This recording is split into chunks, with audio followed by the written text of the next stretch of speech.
ये आप ध्यान रखिए। 6 लोग कौन होते हैं? MD, whole time director, manager, CS, CEO, CFO, ये 6 लोग केएमपी में होते हैं। तो केएमपी इसका अपॉइंटमेंट एंड केएमपी का रेम्युनरेशन देखने वाले हैं।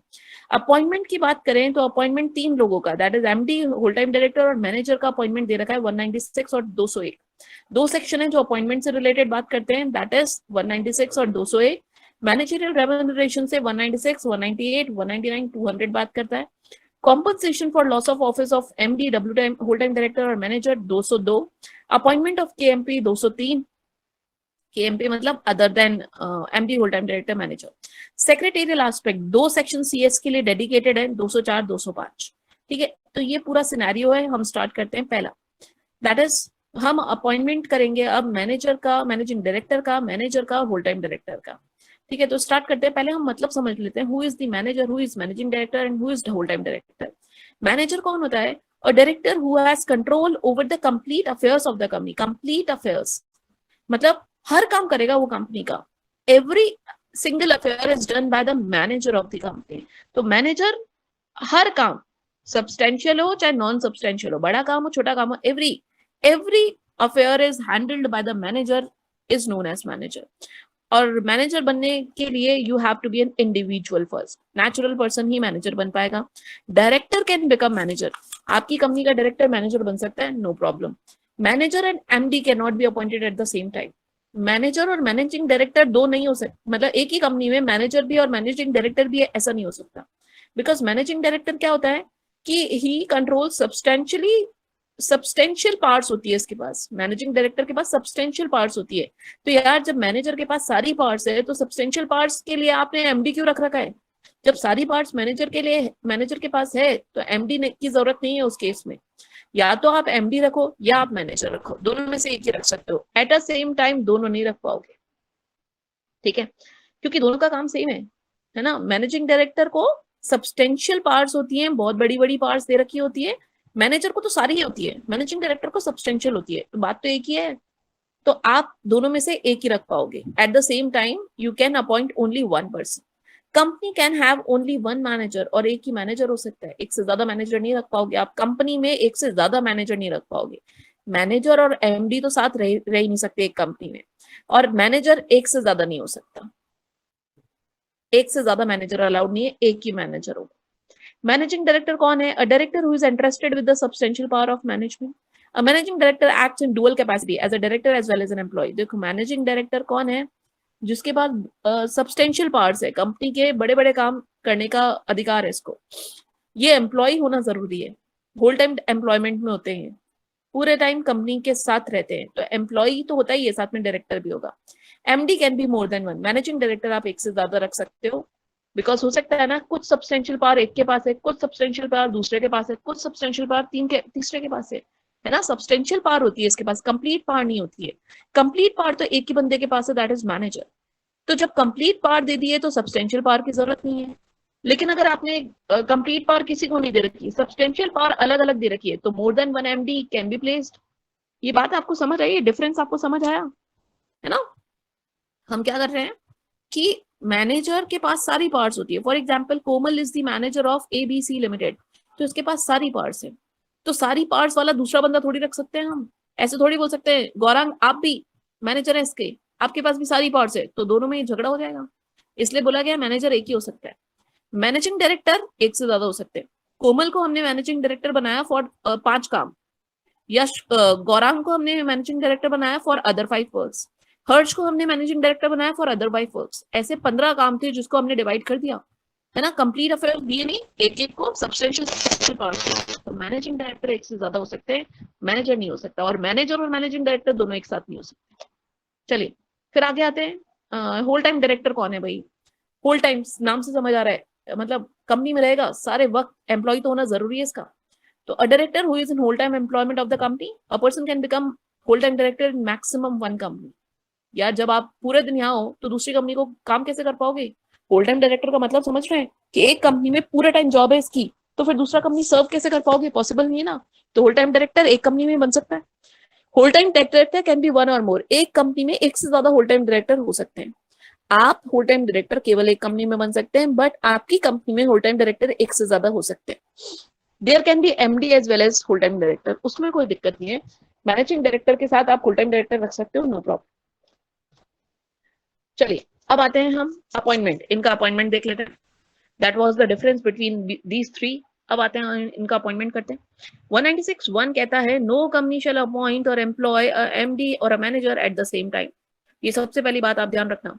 आप समझ गए होंगे अभी वाले एग्जाम्पल से, जो हमने गौरांग, हर्ष और कोमल का दिया, उस एग्जाम्पल में साफ बोला गया। हम ऐसे बोल सकते हैं क्या कि कोमल तुम्हारे पास भी सारी पावर्स है ना, और एक बंदे के पास सब्सटेंशियल पावर्स है, तो जब आप मेरे पास सारी पावर्स दे रहे हो और उसको सब्सटेंशियल दे रहे हो, तो वो सब्सटेंशियल भी तो मेरे पास ही है, तो दोनों एक कंपनी में सेम टाइम पे अपॉइंट नहीं हो सकते, नॉट पॉसिबल। फिर बोलता है सबसेक्शन 2 बोलता है 196 का, no company shall appoint or reappoint any person as its MD, whole time director, manager for a term exceeding 5 years at a time. एक बार में 5 साल, एक बार में 5 साल, मतलब 5 साल बाद रीअपॉइंटमेंट होगा। एक टर्म जो आप सर्व कर सकते हो वो मैक्सिमम 5 years का सर्व कर सकते हो, फिक्स टर्म है, मतलब बीच बीच में रोटेशन नॉन रोटेशन नहीं होना आपके साथ, आपका टर्म फिक्स्ड है 5 साल का। 5 साल बाद फिर वापस से रीअपॉइंटमेंट होता है 5 सालों के लिए, है ना, फिर 5 साल बाद फिर वापस से 5 साल का रीअपॉइंटमेंट, है ना, मतलब आप बैक टू बैक टर्म सर्व कर सकते हो, उसमें कोई दिक्कत नहीं है। बट रीअपॉइंटमेंट जो होगा ना, वो reappointment after completion of 4 years ही होगा। मतलब कि फॉर एग्जाम्पल एक डायरेक्टर अपॉइंट हुआ 2015 में, होल टाइम डायरेक्टर अपॉइंट किया हमने कोमल को 2015 में, तो अब इसका रीअपॉइंटमेंट कब होने वाला है? 2020 में। 5 साल सर्व करना पड़ेगा, 2020 में हम रीअपॉइंटमेंट करेंगे इसका अगेन 5 सालों के लिए, दैट इज 21 to 25। लेकिन 2020 आप क्या करते हैं, एक कंपनी ने क्या किया कि यार 2018 में कंपनी ने बोला इसको रीअपॉइंट कर लेते हैं ना नेक्स्ट 5 years के लिए, पहले नॉट पॉसिबल। आप जब लास्ट ईयर में होंगे तभी आप रीअपॉइंटमेंट कर सकते हो 5 सालों का, उससे पहले नहीं कर पाओगे। तो वही लिखा हुआ है, एग्जाम्पशन क्या बोल रखा है, 96(2) शैल नॉट अप्लाई टू, नहीं वो नीचे देखिए कि नहीं, नोट में देखो, no reappointment shall be made earlier than 1 year before the expiry of his term. जिस ईयर इसका टर्म खत्म होने वाला है, दैट इज 2020, उससे 1 साल पहले, दैट इज 2019 से पहले आप रीअपॉइंटमेंट नहीं कर सकते। लास्ट ईयर रीअपॉइंटमेंट होगा बस 5 सालों के लिए, नेक्स्ट। तो ये एक डायग्राम भी शो कर रहा होगा आपको, देखो डेट ऑफ अपॉइंटमेंट हुआ, फिर 5 साल गुजरे, तो एक चौथे साल से पहले reappointment 1 year before expiry not permitted. चौथे और 5वें साल के बीच में रीअपॉइंटमेंट कर सकते हो आप नेक्स्ट 5 years के लिए। चलिए आगे चलते हैं। 196 subsection 3, no company shall appoint or continue to the employment of any person as MD, whole time director who। अब ये कुछ क्वालिफिकेशन डिस्क्वालिफिकेशन की बातें कर रहे हैं कि एमडी होल टाइम डायरेक्टर के ऊपर क्या क्वालिफिकेशन डिस्क्वालिफिकेशन लगती है। तो देखो पहला, who is below the age of 20, 21 साल से कम का अगर कोई है तो MD whole time director manager नहीं बन सकता, या 70 साल से ज्यादा का है तो नहीं बन सकता, मतलब 21 years से कम नहीं बन सकता, 70 से ज्यादा नहीं बन सकता। लेकिन अब आप सोचो 70 से ज्यादा, तो यार ये तो सब टाटा वाले, रतन टाटा जी, ये सब 70 ऊपर है ना, 70+ हैं ये रतन टाटा, और भी नारायण मूर्ति, ये सब 70+ है। तो ये क्या एमडी नहीं है? इन्फोसिस के, टाटा के, ये सब एमडी नहीं है क्या? एमडी हैं, 70 साल से ऊपर है फिर भी एमडी है, तो फिर तो ये तो प्रोविजंस का मतलब ब्रेक हो गया। नहीं, ऐसा नहीं बोला, तो बोला गया है कि अगर आप 70 से ऊपर है, एमडीएच वाले का आपको पता होगा ना, वो आते हैं अंकल, एक बहुत ही ओल्ड एज में हैं जो 94 years के हैं, वो he is 94 years old। MDH सुना होगा, मसालों का एक ऐड करते हैं यार, तो वो 94 के हैं, क्या वो एमडी नहीं है उसके? क्या मैनेजर नहीं है? क्या होल टाइम डायरेक्टर नहीं है? तो देखो क्या बोला गया कि अगर आप 70 से ऊपर वाले को भी अपॉइंट करना चाहते हैं तो उसके लिए एक कंडीशन है, एसआर पास करवा दीजिए, स्पेशल रेजोल्यूशन पास करवा लो, शेयर होल्डर्स से पूछ लो कि हमारे नारायण मूर्ति जी को आप अपॉइंट करना चाहेंगे as a manager, he is 70+। तो ऑब्वियसली यार इतने बढ़िया इंसान है रतन टाटा जी को कौन नहीं अपॉइंट करना चाहेगा। तो शेयर होल्डर्स मान के, मतलब आपको एसआर पास करवाना पड़ेगा if you are appointing a person of age 70+ as your MD, whole time director और मैनेजर। एसआर की भी जरूरत नहीं है, एक केस और है जहां एसआर की जरूरत नहीं है, जहां ओआर से काम बन जाएगा, प्रोवाइडेड सेंट्रल गवर्नमेंट की अप्रूवल ले लियो। मतलब दूसरा एक्सेप्शन क्या है, नोट में पहला जो बोल्डेड पोर्शन है उसमें लिखा हुआ है, मतलब हाईलाइटेड पोर्शन है ब्लैक पेन से, उसमें एसआर पास करवाना है। फिर दूसरी बात में बोल रहा है कि एसआर की भी जरूरत नहीं है अगर आपने ओआर प्लस सीजी अप्रूवल ले लिए तो, ओआर पास करवाओ जनरल मीटिंग में, वो लिखा हुआ है votes cast in favour of motion exceeds the votes if any cast against the motion, that is OR. OR and CG, OR and CG, अगर आपने ओआर एंड सीजी करवा दिया तो भी आप अपॉइंट कर सकते हो 70+ वाले इंसान को। ठीक है, तो ये पहला पोर्शन था क्या कि एक person who is below the age of 21 can not become these three, a person who is above the age of 70 cannot become these three, but he can be appointed as these three if SR is passed or OR has passed and central government की approval ले लिए। तो ये था अपना 70+ वाले का provision. फिर था वो जो एमडी होल टाइम डायरेक्टर और मैनेजर है should not be an undischarged insolvent or has at any time been adjudged, जिंदगी में उसके ऊपर कभी इंसॉल्वेंसी का केस नहीं चला हो, है ना, ये कभी नहीं होना चाहिए उसके ऊपर, लाइफ टाइम में कभी भी नहीं होना चाहिए वो एमडी होल टाइम डायरेक्टर और मैनेजर ही। मतलब विजय माल्या जी अब कभी जिंदगी में किसी कंपनी के MD whole time director manager बन ही नहीं सकते बिकॉज वो तो इंसॉल्वेंट घोषित कर दिए गए थे। Has at any time suspended payment to his creditors, कभी MD whole time director manager ने कभी किसी क्रेडिटर का पेमेंट सस्पेंड ना किया हो। सस्पेंड समझ रहे हैं, दिया ही नहीं हो आपने कभी, मतलब मुकेश अंबानी जी ने, रतन टाटा जी ने, इन सब ने कभी भी अपने किसी भी क्रेडिटर का पेमेंट रोका ना हो, सस्पेंड ना किया हो, या फिर कभी उनके साथ कॉम्पोजिशन नहीं कराओ। कॉम्पोजिशन मतलब कि यार वेव ऑफ कर दो ना, 1 करोड़ का है तुम्हारा कर्जा, इसको आप कम करके 50 लाख कर दो ना, मेरे पास पैसा नहीं है, एक तरीके से इंसॉल्वेंसी वाली चीज ही आ जाती है वो। तो इन्होंने कभी भी लाइफ टाइम में किसी भी क्रेडिटर का पैसा सस्पेंड नहीं कराओ या उनके साथ कॉम्पोजिशन नहीं कराओ, ये ध्यान रखना कभी भी, लाइफ टाइम बोल रही हूँ बार बार। डी पॉइंट है has at any time been convicted by a court of an offence and sentenced for a period of more than 6 months, कभी किसी कोर्ट के ऑफेंस में ये कन्विक्टेड दोषी ना पाए गए हो और उनको जेल 6 महीने से ज्यादा की ना हो। जिंदगी में कभी भी इनको जेल 6 महीने से ज्यादा की नहीं हो। 6 महीने की है कोई दिक्कत नहीं है, आप MD whole time director manager बन सकते हैं। 6 महीने से ज्यादा की जेल कभी आपको हुई नहीं हो जिंदगी में, तो आप एमडी होल टाइम डायरेक्टर बन पाएंगे, नहीं तो नहीं बन पाएंगे। ये सारी डिस्क्वालिफिकेशंस थी इन लोगों की। 164 की तो है ही बच्चों, 164 की तो ऑब्वियस है, अनसाउंड माइंड का नहीं होना चाहिए, वो सारी तो इनका लगेगी ही। This is ditto MD whole time director manager की 164 की तो है ही डिस्क्वालिफिकेशन, साथ में ये और है ना, क्या क्या 21 साल से कम नहीं, 70 साल से ज्यादा नहीं, अनडिस्चार्ज इंसॉल्वेंट नहीं, और कोर्ट ने आपको दोषी नहीं पाया गया और 6 महीने की जेल नहीं हो कभी भी, क्रेडिटर का पेमेंट आपने रोका ना हो और ना कभी उनके साथ कॉम्पोजिशन कराओ, तो ये बात एडिशनल डिस्क्वालिफिकेशन है। इसके बाद बात आती है 196 सबसेक्शन 4 की कि अपॉइंटमेंट क्या था। तो अपॉइंटमेंट वही है बीओडी, बोर्ड ऑफ अप्रूवल्स आपको चाहिए होगी बोर्ड ऑफ डायरेक्टर्स की, जनरल मीटिंग में ओआर, सेंट्रल गवर्नमेंट की अप्रूवल, वो जो था points, procedure for obtaining approval is prescribed थी कि आप ये नहीं करेंगे। नोटिस टू इंक्लूड, वो जो एसआर पास कराने के लिए नोटिस जाएगा, उस नोटिस में आप टर्म्स एंड कंडीशन बताएंगे अपॉइंटमेंट की, रेम्यूनरेशन कितना दे रहे हैं, और भी कोई अदर मैटर अगर आपको लगता है इस केस में तो वो भी जाएगा। फाइलिंग ऑफ रिटर्न, ये जो अपॉइंटमेंट का एक रिटर्न बनाएंगे कि हमारे कंपनी में ये डायरेक्टर्स को अपॉइंट किया गया है, उस रिटर्न को MR1 में 60 डेज के अंदर आरओसी को भिजवा देना। आरओसी को 60 दिन के अंदर आपको MR1 फॉर्म में भिजवाना पड़ेगा। 196 subsection 5, validity of acts of MD whole time director और manager, where an appointment of these three is not approved by company general meeting, the acts done by them shall considered valid। बोला गया है कि अगर आपने इनका appointment करा है जनरल मीटिंग की अप्रूवल लिए बिना, दैट मींस ओआर पास करे बिना या एसआर पास करे बिना, तो आपके ये जितने भी एक्ट्स करे हैं आपने बिना अप्रूवल लिए, वो सारे वैलिड कहलाए जाएंगे, उसमें कोई दिक्कत नहीं है। आप अप्रूवल बाद में ले लो वो कोई बात नहीं है, लेकिन आपने बिना अप्रूवल ही इनका अपॉइंटमेंट कर दिया तो वो सारे एक्ट्स वैलिड है, उसमें वॉइड नहीं माने जाते।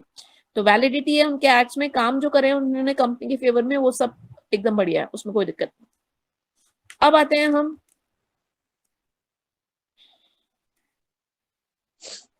ये देख लेना, वो 201 में एक पीरियड दे रखा है। अब आता है most important section, highlighted section 197।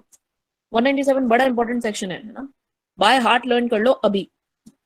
क्या बोला गया है देखो, overall maximum managerial remuneration in case of public companies. पहला बात तो 197 लगता है पब्लिक कंपनीज पे लगेगा 197। बोलता क्या है 197 कि मैनेजरियल रेम्यूनरेशन देना कितना है, मैक्सिमम। ऐसे तो आप आकाश अंबानी जी को पता नहीं कितना कितना रेम्यूनरेशन देते रहोगे, है ना। रिलायंस जियो लिमिटेड सबसे ज्यादा रेम्यूनरेशन आकाश को ही देगी ऐसे तो इस पे एक लिमिट रोक होनी चाहिए। तो 197 ने वो रोक लगाई है।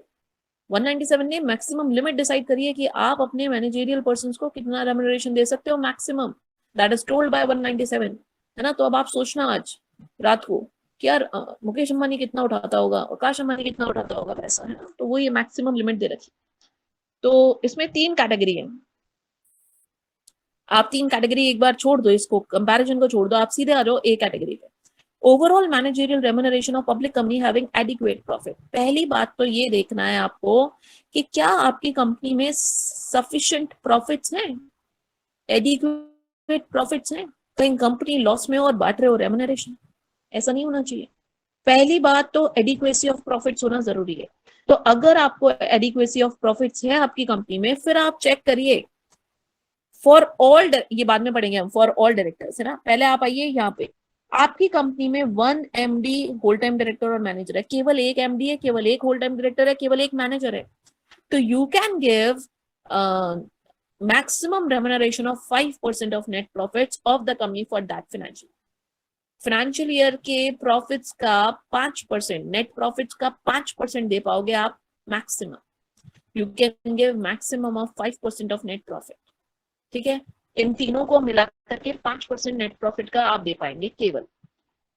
अगर आपकी कंपनी में एक से ज्यादा MD है, होल टाइम डायरेक्टर और मैनेजर है, तो आप इन सबको 10% दे पाओगे। टोटल 10% दे पाओगे आप उस फाइनेंशियल ईयर, नेट प्रॉफिट का 10%। अगर आपकी कंपनी में डायरेक्टर्स हुआ नीदर MD और होल टाइम डायरेक्टर्स, मतलब आपकी कंपनी में अब अदर डायरेक्टर्स का, अभी तक तो 2 पॉइंट MD की बातें हो रही थी, एक MD है तो 5%, एक से ज्यादा MD है 10%। अगर फिर बचे हुए डायरेक्टर्स के केस में चेक करना पड़ेगा, कि अगर कंपनी में MD whole time director direct manager है तो 1% मिलेगा, और अगर वो लोग नहीं है तो 3% मिलेगा। मतलब कि क्या, फॉर एग्जाम्पल हमारी कंपनी के 3 managing directors, whole time director और मैनेजर है, एक तो कोमल, गौरा और हर्ष। अब बचे हुए डायरेक्टर भी तो है, बाकी लोग भी हैं, गुंजन, अंतमा, ये सब भी है, सोनाली वगैरह, तो इनको कितना मिलेगा। तो आपकी कंपनी में होल टाइम डायरेक्टर वगैरह है तो आपको मिलेगा 1%। आपकी कंपनी में अगर ये तीनों नहीं है तो आपको मिलेगा 3%, है ना। अदर डायरेक्टर्स की बात हो रही है, other normal directors other than these 3, उनको मिलेगा, चेक करो कंपनी में होल टाइम डायरेक्टर वगैरह है तो मिलेगा 1%। अगर कंपनी में नहीं है ये लोग तो मिलेगा 3%। MD होल टाइम डायरेक्टर को कैसे मिलेगा, अगर एक ही MD है, एक ही होल टाइम डायरेक्टर है, एक ही मैनेजर है, तो आपको मिलेगा कितना, 5%। और अगर एक से ज्यादा है तो आपको मिलेगा 10%। नॉर्मल डायरेक्टर को चेक करना पड़ेगा, MD होल टाइम डायरेक्टर है तो 1%, नहीं है तो 3%। ओवरऑल मिलाकर के इन सबको ओवरऑल 11% से ज्यादा नहीं। पहला पॉइंट, ओवरऑल कितना मिल सकता है, maximum 11% of the net profit of that financial year, ठीक है। अगर आपको इससे भी ज्यादा देना है, इस लिमिट से भी ज्यादा देना है, इंडिविजुअल लिमिट हो चाहे टोटल लिमिट हो, उससे ज्यादा, इंडिविजुअल लिमिट समझ आ रहा है, 1, 3, 5, 10, 1, 3, 5, 10 और टोटल 11, अगर आपको इनसे भी ज्यादा देना है तो आपको स्पेशल रेजोल्यूशन पास करवाना पड़ेगा जनरल मीटिंग। नेट प्रॉफिट समझ रहे हो, 1000 करोड़ का नेट प्रॉफिट है और कंपनी में एक मैनेजर होल टाइम डायरेक्टर है, 1000 करोड़ का निकाल लो 5%, इतना ले सकते हो, मैक्सिमम रेम्यूनरेशन है, मैक्सिमम, ठीक है। इससे भी ज्यादा देना है तो SR पास करवाओ ना, क्यों, क्योंकि शेयर होल्डर का पैसा है ना, शेयर होल्डर का पैसा है, शेयर होल्डर ने के पैसे से तो कंपनी बनी है, शेयर होल्डर से पूछ लो, आपको इससे ज्यादा अलाउड है तो दे देंगे वो, कोई दिक्कत नहीं। 197(2) बोलता है the percentage specified in 197(1) shall be exclusive of any fees payable under 197(5). इसके अलावा ये 197(1) की लिमिट है, इसके अलावा 197(5) भी मिलेगा आपको, सिटिंग फीस भी मिलेगी, सिटिंग फीस है 197(5) में, तो सिटिंग फीस इस रेम्यूनरेशन में नहीं आएगी, 1, 3, 5, 10, 11 वाली लिमिट में नहीं आएंगी सिटिंग फीस, वो अलग से मिलेगी, ठीक है। अब आते हैं overall remuneration of companies in case of इनएडिक्वेट profit. ये बड़ा बढ़िया है समझना, कंपनी के पास प्रॉफिट ही नहीं है, नो प्रॉफिट, या फिर इनएडिक्वेट प्रॉफिट है, कम है प्रॉफिट, तो इस केस में आपको कैपिटल देखनी पड़ेगी, कंपनी की कैपिटल के अकॉर्डिंग रेम्यूनरेशन देंगे। कहां से देंगे, कैपिटल के अकॉर्डिंग देखिए। नेगेटिव है, कंपनी की कैपिटल नेगेटिव है या लेस देन 5 करोड़ है, आपकी कंपनी की कैपिटल नेगेटिव है या लेस देन 5 करोड़ है, तो आप मैक्सिमम रेम्यूनरेशन दे सकते हो 60 लाख का एक डायरेक्टर को, 60 लाख का रेम्यूनरेशन दे सकते हो एक डायरेक्टर। अगर आपकी कैपिटल 5 करोड़ या उससे ज्यादा है बट लेस देन 100 करोड़ से, तो 84 लाख का। अगर आपकी कैपिटल 100 करोड़ से ज्यादा बट 250 करोड़ से कम है, तो 120 लाख का एक डायरेक्टर। अगर आपकी कैपिटल 250 करोड़ से ज्यादा है तो 120 तो है ही, प्लस जितनी ज्यादा है उसका 0.01% आएगा यार, ये 0.1 नहीं है, 0.01 है, 0.0% of in excess of 250 crore. मतलब फॉर एग्जाम्पल 300 करोड़ है, तो आप 250 करोड़ तक तो 120 लाख दोगे, फिर 50 करोड़ का 0.01% करेंगे, वो जितना भी आएगा वो जोड़ देंगे 120 लाख में, है ना। तो ये लिमिट बहुत इंपॉर्टेंट है। 5 करोड़ तक की कैपिटल है तो 60 लाख, 5 से 10 84, 10 से 250, 100 से 250 120, और 250 से ऊपर 120 lakh plus 0.01% of the excess effective capital. Effective capital का मतलब क्या बोल रहे हैं आप?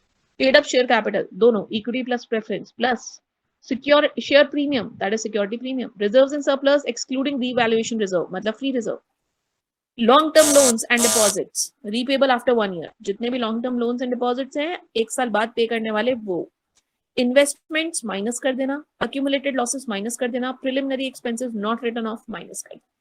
ये आपकी इफेक्टिव कैपिटल की कैलकुलेशन। नोट बोल रखा है remuneration in excess of above limits may be paid if resolution pass by special resolution. ठीक है, स्पेशल रेजोल्यूशन पास कर दोगे तो ऊपर वाली लिमिट से भी ज्यादा रेम्यूनरेशन पे कर पाओगे। मतलब ये जो है ना 60 लाख 84 लाख 120 लाख इससे भी ज्यादा देना चाहते हैं तो एसआर पास करवा लो ना, शेयर होल्डर से पूछ लो कि दे सकते हैं क्या, आपका ही पैसा लुटा सकते हैं क्या, कंपनी को कोई प्रॉफिट नहीं है, इनएडिक्वेसी है प्रॉफिट की, फिर भी हम तो ज्यादा देना चाहते हैं, शेयर होल्डर के सामने रखो, कहाँ से अलाउ करेगा, ऑब्वियसली नहीं करेगा। कंपनी लॉस में और तुम्हें और ज्यादा देना है, इनको क्यों देना है भाई, नहीं दे सकते। एक ऐसे ही प्रोविजन डाल दिया कि एसआर पास करवा लो, तो होगा ही नहीं ऑब्वियसली। Other provisions है manner of determination of remuneration. Remuneration payable to directors of a company, including MD, whole-time director, shall be determined either by articles, resolution, articles so required by SR, passed in GM. ये हमारा हो चुका है। ये other provision actually summary है जो अभी करा, क्योंकि कई जगह एसआर हो रहा था, कई जगह ओआर हो रहा था, ऐसा लिखा हुआ था, तो वही बोल रखा है कि आर्टिकल्स आपको अलाउ करते हैं, रेजोल्यूशन ओआर पास कर लो या एसआर पास कर। फिर बोला है नोट में remuneration for services rendered by director in other capacity shall not be included in managerial remuneration if services rendered are of professional nature and in the opinion of NRC if the company is covered under 178(1) or the board in other cases the director possesses requisite qualification for practice of profession। मतलब कि अगर मान लीजिए आकाश अंबानी जी is a chartered accountant, तो वो professional services भी देते हैं कंपनी को, है ना, ऑडिटर रिलेटेड कुछ एडवाइसेस भी देते हैं। तो नॉमिनेशन एंड रेम्यूनरेशन कमेटी के अकॉर्डिंग अगर आपका MD whole time director manager कुछ ऐसी क्वालिफिकेशन पजेस करता है विच इज प्रोफेशनल, तो फिर आपको other than this amount which you have अभी जो पढ़ा हमने, उसके अलावा आपको और रेम्यूनरेशन भी मिल सकता है उस कैपेसिटी का। उस कैपेसिटी की प्रोफेशनल फीस जितनी होनी चाहिए वो भी आपको मिलेगी, provided you are a professional in the eyes of nomination and remuneration committee, in the eyes of board. तो ये बोला गया। फिर है सिटिंग फीस भी दे सकते हैं, क्या दे सकते हैं 1 लाख तक, वही है ये पूरा पोर्शन वही है सिटिंग फीस का। कि sitting fees to directors, sitting fees आप समझिए, sitting fees MD whole time director manager को छोड़ के बोला गया है, एमडी होल टाइम डायरेक्टर और मैनेजर को छोड़ करके सिटिंग फीस मिल सकती है। इनको क्यों नहीं मिलेगी, इनका तो काम ही कंपनी चलाना है, इनको किस बात की सिटिंग फीस, आप बोर्ड मीटिंग अटेंड करोगे ही obviously. Other directors for example Reliance में रतन टाटा जी अगर डायरेक्टर है नॉर्मल, तो रतन टाटा जी हर बोर्ड मीटिंग अटेंड करते हैं रिलायंस की, तो उस केस में उनको सिटिंग फीस मिलनी चाहिए अपार्ट फ्रॉम मैनेजरियल रेम्यूनरेशन, है ना। सिटिंग फीस क्योंकि उनका देखो रेम्यूनरेशन भी 1 और 3% में आएगा, MD whole time director manager तो है नहीं वो, तो उस केस में उनका रेम्यूनरेशन 1 और 3% में आएगा, तो आप सिटिंग फीस तो दो उनको, कम से कम हर मीटिंग अटेंड करते हैं वो हमारी, तो सिटिंग फीस आपको देनी पड़ेगी। उनको नहीं दोगे, MD whole time director managing director का तो यार कंपनी है तुम्हारी खुद की, तुम तो अटेंड करोगी ना जनरल बोर्ड मीटिंग, उसकी कहीं की सिटिंग फीस, उसकी कोई सिटिंग फीस नहीं मिलेगी। अदर डायरेक्टर्स को सिटिंग फीस मिल सकती है अपार्ट फ्रॉम नॉर्मल रेम्यूनरेशन। तो बोला गया अ डायरेक्टर में receive remuneration by way of fee for attending meetings of the board of the committee thereof or for any other purpose whatsoever as may be decided by the board. Amount of such fees shall not exceed the prescribed amount. वो नीचे है prescribed. Different fees for different classes of companies and fees in respect of independent director may be such as may be prescribed. वो नीचे है prescribed क्या है? Company may pay sitting fees to a director such sum as may be decided by BOD which shall not exceed 1 lakh. 1 lakh से ज्यादा नहीं per meeting. Sitting fees for independent director and women directors should not be less than sitting fees payable to other directors. देखो independent director आपको पता है स्वतंत्र होता है हर तरीके से, उसका कोई रिलेशन ही नहीं होता कंपनी में। तो इंडिपेंडेंट डायरेक्टर को आप धोखा मत देना, जितना आप दूसरे को दे रहे हो ना सिटिंग फीस, उतना ही इंडिपेंडेंट डायरेक्टर को भी देना है, उतना ही वुमेन डायरेक्टर को भी देना है। बेचारा वो इंडिपेंडेंट डायरेक्टर आपकी कंपनी में बाकियों को तो इतना अच्छा अमाउंट मिलता है, उसको आप दे नहीं रहे हो। तो बोला गया इंडिपेंडेंट डायरेक्टर और वुमेन डायरेक्टर को वही फीस दी जाएगी जो बाकी डायरेक्टर्स को दे। मैनर ऑफ पेमेंट, आप डायरेक्टर और रेम्यूनरेशन को पेमेंट दे सकते हैं, मंथली दे सकते हैं या कोई नेट प्रॉफिट का स्पेसिफाइड परसेंटेज दे सकते हैं या फिर दोनों को मिक्स करके दे सकते हैं। रिफंड ऑफ एक्सेस रेम्यूनरेशन, बोला गया है कि अगर मान लीजिए कंपनी ने एक्सेस रेम्यूनरेशन दे दिया है, एक्सेस रेम्यूनरेशन दे दिया है किसी डायरेक्टर को, एमडी को, होल टाइम किसी भी डायरेक्टर को, किसी भी, चाहे एमडी हो, होल टाइम डायरेक्टर हो, मैनेजर हो या अदर डायरेक्टर हो, एक्सेस रेम्यूनरेशन दे दिया उस लिमिट से ऊपर, तो फिर उसकी जिम्मेदारी बनती है विदाउट पासिंग एसआर। देखो एक्सेस देना है तो एसआर पास करो ना। अब एसआर पास नहीं करा और एक्सेस दे दिया तो उसकी जिम्मेदारी बनेगी कि रिफंड करने की, रिफंड कर दे 2 साल के अंदर अंदर, 2 साल के अंदर अंदर वो पैसा रिफंड कर दे वो पर्टिकुलर डायरेक्टर जिसको एक्सेस मिल गया। पेनल्टी देखिए, if company makes any default in complying with the provisions of this section he shall be liable to a penalty of 1 lakh and अच्छा पर्सन, ऑफिसर इन डिफॉल्ट पे 1 लाख की है, कंपनी पे 5 लाख की है। ऑफिसर इन डिफॉल्ट पे 1 लाख की है, कंपनी पे 5 लाख की है। ऑडिटर की ड्यूटी बनती है कि वो अपनी जो रिपोर्ट भेजता है ना, सेक्शन 138 आई थिंक रिपोर्ट भेजता है ऑडिटर, ऑडिटर्स रिपोर्ट आपने पढ़ा है आई थिंक, सेक्शन याद नहीं आ रहा मुझे, सेक्शन बिल्कुल याद नहीं आ रहा, बिल्कुल गया। तो ऑडिटर्स रिपोर्ट जो बनती है, उस ऑडिटर रिपोर्ट में वो मेंशन करेगा कि हाँ इस कंपनी के डायरेक्टर्स को रेम्यूनरेशन मिला है एज पर द सेक्शन 197, इस कंपनी ने 197 को फॉलो करते हुए ही रेम्यूनरेशन दिया है, किसी भी डायरेक्टर को एक्सेस रेम्यूनरेशन नहीं दिया, ये वो अपनी रिपोर्ट में मेंशन करेगा। ये बहुत बड़ा सेक्शन हमने कंप्लीट करा 197। अब एक बार देख लेते हैं 29, ऑलमोस्ट आधा घंटा बोला है, तो आप बताइए क्या आपको समझ आया।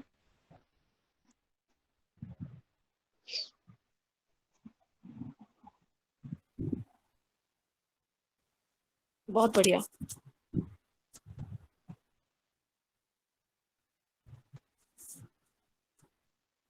बहुत बढ़िया, बहुत बढ़िया। चलो चलो चलो चलो चलो एक बार रिवीजन कर लेते हैं फटाक से। दैट मीन्स ओवरऑल लिमिट याद रखिए, एक होल टाइम डायरेक्टर, एक मैनेजर, एक एमडी, 5% ऑफ नेट प्रॉफिट, एक से ज्यादा 10% of net profit. Other directors को चेक करना, एमडी होल टाइम है तो फिर 1%, नहीं है तो 3%, और टोटल मिला के सबको मिला करके 11%। ये केस कब है? जब एडिक्वेट प्रॉफिट है। जब नहीं है एडिक्वेट प्रॉफिट तो इफेक्टिव कैपिटल चेक करिए, नेगेटिव या 5 करोड़ तक की तो 60 लाख, 5 करोड़ से 100 करोड़ 84, 100 से 250 120, 250 से ऊपर, 250 से ऊपर है तो 120 प्लस एक्सेस का 0.01%, ठीक है। और सिटिंग फीस अलग से मिलेगी, 1 लाख से ज्यादा नहीं, और अगर इन लिमिट से भी ज्यादा देना है एसआर पास करवाइए। और इफेक्टिव कैपिटल का फॉर्मूला देखा था हमने, और बोला गया अगर कोई डायरेक्टर प्रोफेशनल कैपेसिटी में काम कर रहा है तो उसकी फीस अलग से लगेगी, एनआरसी की नजरों में वो प्रोफेशनल होना चाहिए। और इसमें क्या पढ़ा हमने, इंडिपेंडेंट डायरेक्टर वुमेन डायरेक्टर को कैसे भी कम नहीं मिलनी चाहिए जो अदर डायरेक्टर को मिलती है। इसके अलावा हमने पढ़ा कि अगर रिफंड एक्सेस मिल गया है तो रिफंड करना पड़ेगा 2 साल के अंदर। और इसके अलावा हमने पढ़ा, इसके अलावा क्या पढ़ा, बस दैट्स इट, पेनल्टी खत्म। मैनर ऑफ पेमेंट मंथली दे सकते हो, परसेंटेज वाइज दे सकते हो, दोनों का मिक्स दे सकते हो। That's it, 197 has been completed. बधाई हो आपको और मेरे को, दोनों को। अब आते हैं हम 198। 198 सुन लो, नेट प्रॉफिट की कैलकुलेशन है जो आपको मैंने बताई नहीं है कहीं पर भी, करना भी नहीं है, आपके इररेलेवेंट है। तो 198 सेक्शन हमने स्किप कर दिया है क्योंकि रिक्वायर्ड नहीं है इसलिए। चलिए आगे चलते हैं।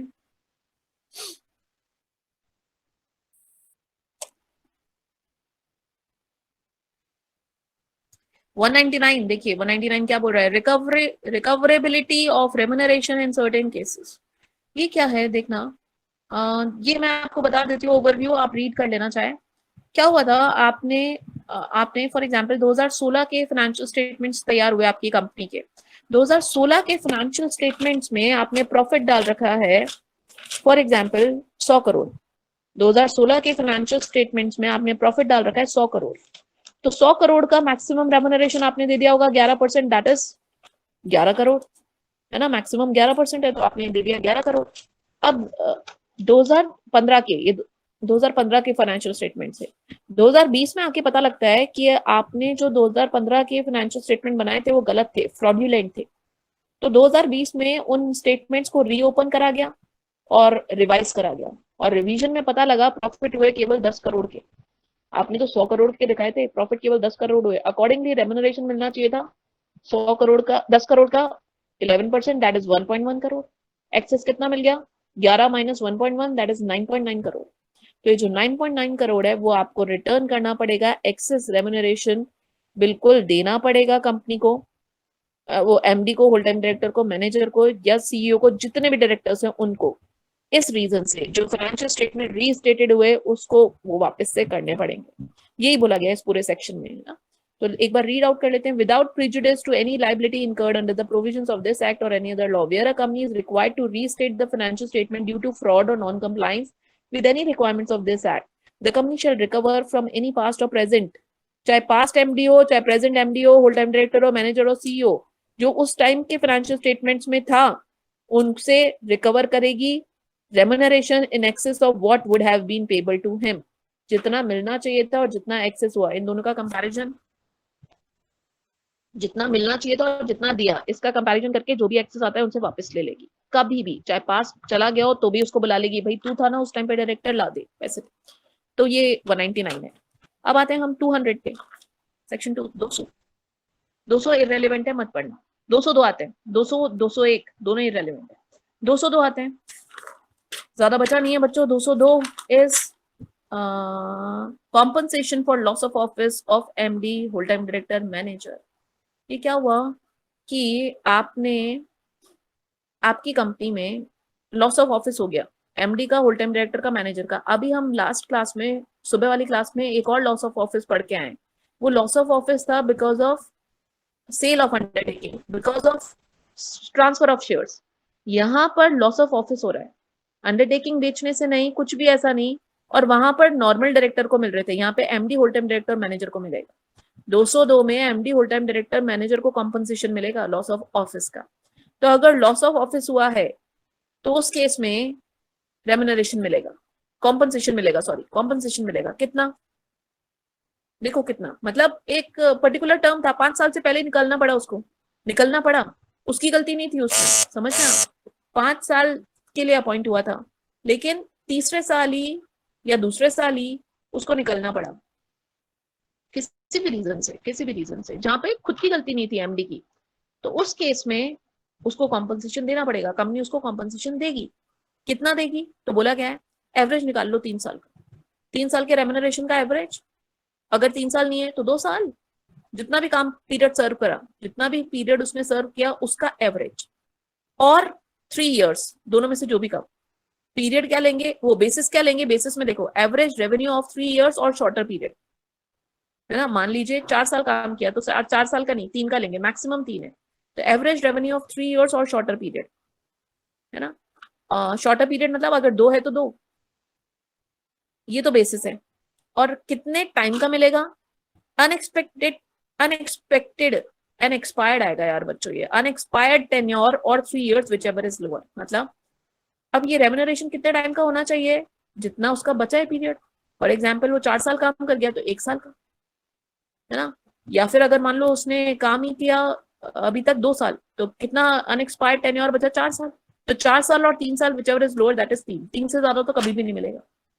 अनएक्सपायर्ड टेन्योर के लिए मिलेगा ना भाई, आप 3 साल और रहते तो आपको 3 साल का रेम्युनरेशन दे देता हूँ ना मैं। आप 2 साल रहते तो 2 साल का रेम्युनरेशन दे देता हूँ, विच एवर इज शॉर्टर। अगर आपका अनएक्सपायर्ड टेन्योर 4 साल है तो फिर तो 3 ही मिलेगा, 3 इज द मैक्सिमम लिमिट, है ना। आप आप लड़ क्यों रहे हो हमसे? आप उस मैनेजर को बोलोगे कि आप बताओ ना, मैं आपको कॉम्पनसेशन दे रहा हूँ, कॉम्पनसेशन कितना दूंगा, एवरेज कर लेता हूँ, आपने जितना पीरियड सर्व किया, जितना रेम्युनरेशन उठाया उसका एवरेज, है ना, और अनएक्सपायर्ड टेन्योर निकाल लो, कंपैरिजन दोनों में 3 साल से करेंगे, मतलब 3 साल से ज्यादा नहीं होना चाहिए। तो ये आपका पीरियड है, ये आपका बेसिस है, लेकिन ये रेम्युनरेशन नहीं मिलेगा कब? जब कंपनी में, जब वो डायरेक्टर खुद की गलती से गया है। देखो B point, if the director resigns voluntary, voluntary इच्छा है, वो खुद ही चला गया, तो यार खुद ही चला गया, फिर कहेगा compensation, sorry we will not provide you any compensation because you are going voluntary, हम तो चाहते ही नहीं आप जाओ, आप जा रहे हो। Office of director is vacated 167, vacation हो गया, कुछ गलतियां थी उसकी 164 की, या ऐसे ऐसे काम करे उसने, जाना पड़ा। डायरेक्टर हिमसेल्फ इज रिस्पॉन्सिबल, वो रिस्पॉन्सिबल था सारे कामों के लिए, वो उसने ऐसे ऐसे कांड कर दिए कि हमें बोलना पड़ा कि आप जाओ। वाइंडिंग अप हो गया, उसकी गलती की वजह से वाइंडिंग अप में आ गई कंपनी, और फिर भी बोल रहा है कि मैं जा रहा हूँ, मेरे को कॉम्पनसेशन, किस बात का कॉम्पनसेशन? कंपनी खुद वाइंडिंग अप में आ गई, आप दे दो हमें। Director is guilty of fraud और ब्रीच ऑफ ट्रस्ट, उसने ऐसे ही काम कर रखे हैं, breach of trust, fraud, company में इतना इतना कर रखा है, और फिर बोलता है रेम्युनरेशन, कॉम्पनसेशन नहीं मिलेगा। पहला है, इफ कंपनी इज अमालगमेटेड और merger but appointed as MD, मतलब कंपनी का अमालगमेशन हो गया, ए लिमिटेड बी लिमिटेड में अमालगमेट हो गई, ए लिमिटेड बी लिमिटेड में अमालगमेट हो गई, तो ए लिमिटेड के जितने भी डायरेक्टर्स हैं वो बी लिमिटेड में डायरेक्टर बना दिए गए, तो फिर कोई कॉम्पनसेशन नहीं, आपको लॉस ऑफ ऑफिस हुआ कहाँ? आप उस कंपनी में डायरेक्टर बन गए ना, दैट्स इट। आपको लॉस ऑफ ऑफिस होता तो हम देते, आपको लॉस ऑफ ऑफिस हुआ ही नहीं, है ना। तो ये 4-5 केसेस जहाँ पे लॉस ऑफ ऑफिस में कोई कॉम्पनसेशन नहीं दिया जाएगा, और बाकी कॉम्पनसेशन की कैलकुलेशन याद रखिए, बेसिस लिया जाएगा जितना पीरियड उसने सर्व किया उसका एवरेज, और 3 years whichever is lower, and कितने टाइम के लिए मिलेगा, अनएक्सपायर्ड टर्म, और 3 years whichever is lower. 204, 203, पहले 203 पढ़ेंगे बच्चों। 203 अपॉइंटमेंट ऑफ केएमपी, हर लिस्टेड कंपनी, केएमपी होते कौन है ये देख लो एक बार, एमडी और सीईओ और मैनेजर और whole time director, company secretary, CFO, हो गए 6 लोग। केएमपी शुड बी अपॉइंटेड हर लिस्टेड कंपनी में और अदर पब्लिक कंपनी में जिसकी paid up share capital 10 crore से ज्यादा है, हर लिस्टेड पब्लिक कंपनी में केएमपी होने चाहिए, और अदर पब्लिक कंपनी में जिसकी भी पेड अप कैपिटल 10 करोड़ से ज्यादा है। और एक और बात बताती हूँ, सीएस तो 5 करोड़ से ही अपॉइंट हो जाता है, सीएस तो 5 करोड़ पे अपॉइंट होता है। If every company who is having paid up share capital of 5 crore or more should have a compulsory CS, तो CS की तो अलग लिमिट लगती है 5 करोड़, बाकी इन लोगों के लिए 10 करोड़ से ज्यादा आपको रखना पड़ेंगे ये लोग, ठीक है। Same individual can not be appointed और reappointed as chairperson of company as well, KMP chairperson नहीं बन सकता है। Same individual can not be appointed और reappointed as chairperson as well as MD और CEO of company at the same time, मतलब आप KMP है और आप चेयरपर्सन कंपनी के, आप एमडी हैं और सीईओ हैं, तो आप चेयरपर्सन नहीं बन सकते, 2 पोजीशन नहीं होल्ड कर सकते। लेकिन होल्ड कर पाओगे कब? जब एओए बोलते हैं, या फिर कंपनी मल्टीपल बिजनेस कैरी नहीं कर रही है, कंपनी एक ही सिंगल बिजनेस है, तो आप उस कंपनी के केएमपी है, तो आप क्या डायरेक्टर चेयरपर्सन बन सकते हो? बन सकते हो। जब आपका सिंगल बिजनेस है तो आप बन सकते हो, जब आपको आर्टिकल्स ऑथराइज करते हैं तो बन सकते हो, बाकी केएमपी चेयरपर्सन नहीं बन पाएगा, केएमपी चेयरपर्सन नहीं बन पाएगा कंपनी का अगर मल्टीपल बिजनेस है, अगर एओए ने परमिट नहीं किया है तो। Condition for appointment, every whole time KMP shall be appointed by passing board resolution. A whole time KMP shall not hold office in more than one company at the same time except in its subsidiary company. बोला गया है board resolution से आप KMP का appointment करो, एक से ज्यादा केएमपी कंपनी में नहीं बन सकते, एक से ज्यादा कंपनी में आप केएमपी नहीं बन सकते हो, बिकॉज होल टाइम केएमपी का मतलब क्या हुआ, पूरे टाइम आपकी कंपनी में रहेगा, तो दूसरी कंपनी में जाएगा क्यों? टाइम ही क्या है उसके पास, तो आप एक से ज्यादा कंपनी में होल टाइम केएमपी नहीं बन सकते हो, है ना। प्रोवाइडेड सब्सिडरी है तो बन सकते हो, जितनी भी सब्सिडरी कंपनीज है उसमें बन सकते हो, कोई दिक्कत नहीं। कंपनी की जितनी भी सब्सिडरी कंपनी है उसमें केएमपी बनो, इधर भी कम मतलब होल्डिंग में भी कम केएमपी हो, सब्सिडरी में भी केएमपी हो, कोई दिक्कत नहीं, नो प्रॉब्लम। एमडी और मैनेजर इन मोर देन वन कंपनी, अगर आपको एक से ज्यादा कंपनी में एमडी और मैनेजर बनना है तो आप बोर्ड रेजोल्यूशन पास करवाओ यूनानिमस, देखो यूनानिमस रेजोल्यूशन पास होना मतलब 100% अप्रूवल। एक तो 162 में था, याद है आपको, multiple director single resolution, board general meeting में यूनानिमस रेजोल्यूशन पास करवाना था। और एक 186 में था, कोई भी लोन इन्वेस्टमेंट लेना था तो बोर्ड रेजोल्यूशन यूनानिमस होना चाहिए था। और एक यहाँ पर है, एक से ज्यादा कंपनी में आप एमडी बनना चाहते हो, Komal wants to become MD in Reliance as well as in Tata, तो आप जिस कंपनी में अभी एमडी हैं उस कंपनी के बोर्ड ऑफ डायरेक्टर्स का यूनानिमस रेजोल्यूशन पास करवा लो, तो फिर आप टाटा में बन जाओ। ये है 203। 204 देखिए, secretarial audit. Secretarial audit CS करता है, सीएस इन प्रैक्टिस वो भी। तो लिस्टेड कंपनी को जरूरी है, पब्लिक कंपनी जिनकी paid up share capital 50 crore या उससे ज्यादा, टर्नओवर 250 करोड़ या उससे ज्यादा, कंपलसरी इनको करानी पड़ेगी। Secretarial audit report shall be provided by auditor in MR3। MR3 में रिपोर्ट जाएगी। Company shall attach it in board report, board report में भी देगा। सीएस इन प्रैक्टिस करेगा, कंपनी वो सारी सहायता करेगा जो सीएस को चाहिए at the time of audit. Assistant, अच्छा हो गया। पेनल्टी देख लो 1 से 5 तक। सीएस इन प्रैक्टिस करता है, ये क्या देखता है सीएस की इस कंपनी ने सारे रूल्स एंड रेगुलेशंस का पालन करा है या नहीं करा है, उसकी एक रिपोर्ट तैयार करता है, उसकी ऑडिट होती है। कंपनी के ऊपर सारे जितने भी दुनिया भर के रूल्स एंड रेगुलेशन लगते हैं उसका कंपनी ने पालन करा है, वो सीएस ऑडिट, ये सेक्रेटेरियल ऑडिट रिपोर्ट में भेजता है। फॉर्म देख लो MR3। 205 आप खुद पढ़ेंगे। बधाई हो यार। दैट्स ऑल अबाउट और डायरेक्टर्स चैप्टर। 250 करोड़ एक्सेस कितना है, ये आप वही वाला पूछ रहे हैं, मोर देन 250 करोड़ अगर आपकी इफेक्टिव कैपिटल है तो देखो अगर 300 करोड़ है इफेक्टिव कैपिटल तो रेम्यूनरेशन दे पाओगे 120 लाख तो है ही, प्लस जितनी भी एक्सेस कैपिटल है ना 50 करोड़, उसका 0.01%, 0.01%, 50 करोड़ का 0.01% निकालेंगे तो वो और दे पाओगे।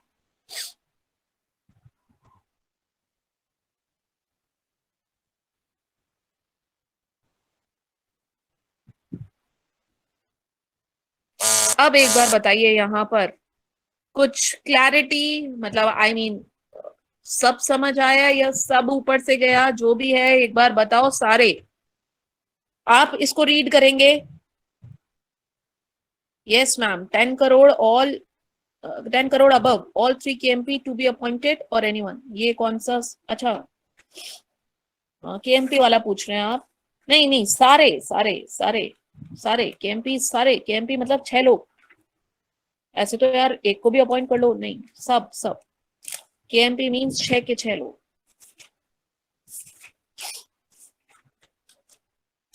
और पूछिए।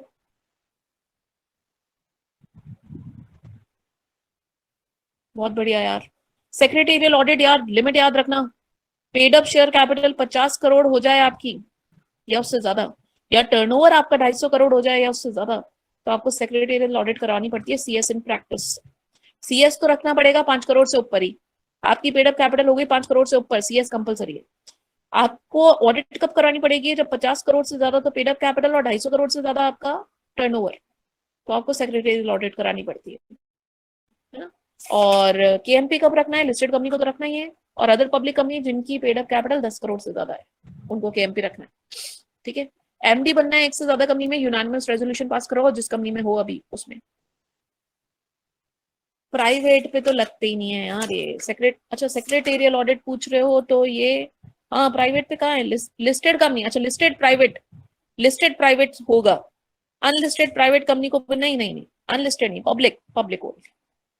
लिस्टेड कंपनी दोनों और public company. Unlisted public company जिसकी paid up share capital 50 crore या उससे ज्यादा, या फिर टर्नओवर 250 करोड़ या उससे। अच्छा एनालिसिस है, गुड गुड गुड, बहुत बढ़िया बहुत बढ़िया। चलो ये तो हो गया हमारा बोर्ड ऑफ डायरेक्टर्स। कल से हम थोड़ा अलाइड पोर्शन चालू करेंगे। अलाइड के साथ अब आप मानो कि कंपनी लॉ में इन्वेस्टिगेशन एंड इन्वेस्टिगेशन एक चैप्टर बच रहा है, प्रिवेंशन एंड ऑपरेशन मिसमैनेजमेंट, मतलब मात्र 3-4 चैप्टर बच रहे हैं कंपनी लॉ में, जो कि लेस इंपॉर्टेंट है। लेस इंपॉर्टेंट बोल रहे हो बार बार, है ना। तो अलाइड चालू कर देते हैं हम। अब एक बार अलाइड कंट्रोल में आ जाए तो फिर हम फिर से हम इस पे जंप कर लेंगे। तो कल से हम अलाइट करेंगे। बाकी आपको पीडीएफ मिल चुकी है, you have everything in your hand. तो आप मैक्सिमम क्वेश्चन सॉल्व करिए, क्लियर करिए डायरेक्टर्स को, क्योंकि आ रहा है यार ये तो। कितने मार्क्स का है आपके? 50 मार्क्स का है कंपनीज एक्ट, 50 मार्क्स का है कंपनीज एक्ट। तो मेजर पोर्शन है यार, 50 मार्क्स तो ज्यादा ही होता है, यू नो वेरी वेल।